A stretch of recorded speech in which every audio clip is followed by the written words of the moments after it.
Earthsea, home to many, our victors, 8 divine humans, created a paradise for life to mingle harmoniously under warm rays and saturated skies, true to a unity of creatures transcending universes. Sounds great, doesn't it? The best lines do. You heard that right, folks. Is it true? Would the gods allow us humans to live out a false victory? Or are they being seduced, manipulated by a misguided respect for the enemy? 2 years following the return of the creators, sex groups identified as sexually dominant trolls, or tops, pose a serious threat to the very foundations of our democracy. In response to this study, funded by the global conglomerate Crocker Corp, the proud baking empire created the first pro-sex league, a group of humans trained to subdue sexually mature trolls by dominating them in the bedroom. Consensually, of course. Within years, their work spawned a generation of troll bottoms. And no, we are not talking about thick and bulbous English tier ass. Of course, even noble causes attract unwarranted criticism. Sexual relations among humans and trolls have become increasingly strained as the more docile and less threatening partner is left to do all the work. Bottoms are forced to live out lies, far too caught up to understand that they can just fuck a human. Really, it's not that hard. We don't see what the big deal is. Unfortunately, top-bottom discourse has gone political, with sociologists criticizing the active perpetuation of this ideology. According to them, not only does the sex dynamic reinforce antediluvian gender roles, but its recent history has also made it a topic of heated dispute among the inhabitants of Earthsea, resulting in class and racial divides. Should trolls top?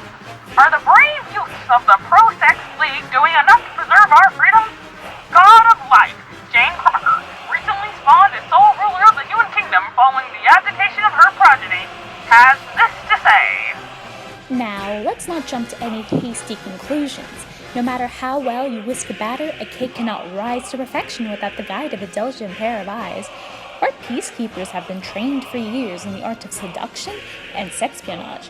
Sex is control, after all. As is the dastardly nature of statistics, outliers exist. There's hardly any use getting flustered about that, really.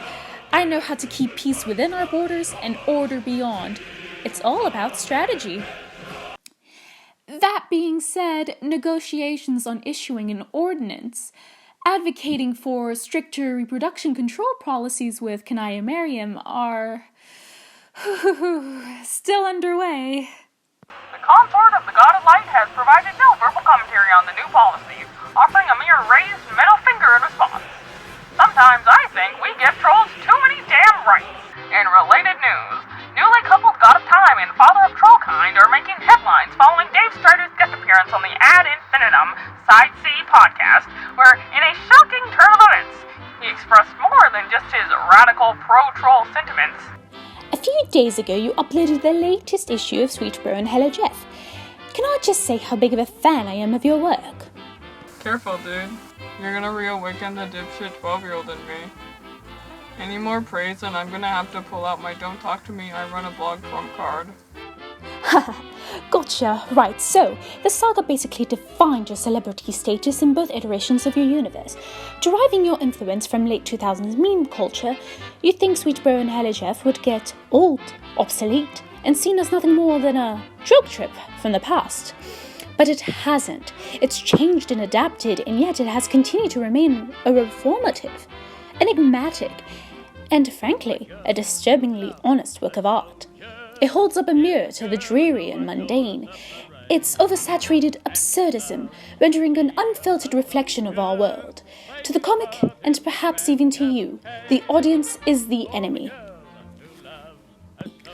That obviously hasn't dissuaded your readers. As soon as the new comic dropped, thousands of listeners immediately started sending us their interpretations, from the comic being a bold declaration of your sexuality, to a confirmation of Dave Jade.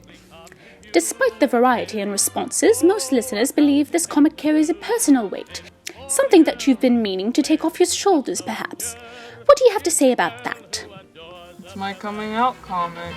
There's all this bullshit stigma over interspecies relationships, and both human and troll society spew xenophobic rhetoric about how humans have a responsibility to carry out topping duties. My comic wasn't about having a sudden craving for doggy dick. It was about liberty. equality, fraternity, the fucking foundations of democracy. Can we have a moment of silence for the mayor? 5,000 years ago, the mayor was the one final hope for resurrecting a dead planet from its ashes. He was the defender of the light of knowledge, freedom, and democracy, inspiring generations of youth to carry out this righteous crusade. The Pro-Sex League are the bull-toters of the seductive conduits of freedom, the sacrificial lamb for which we whisper a prayer of gratitude, a promise that their work was not done in vain. Liberty, reason, justice, civility, deduction, subjugation, sex. What the fuck was that?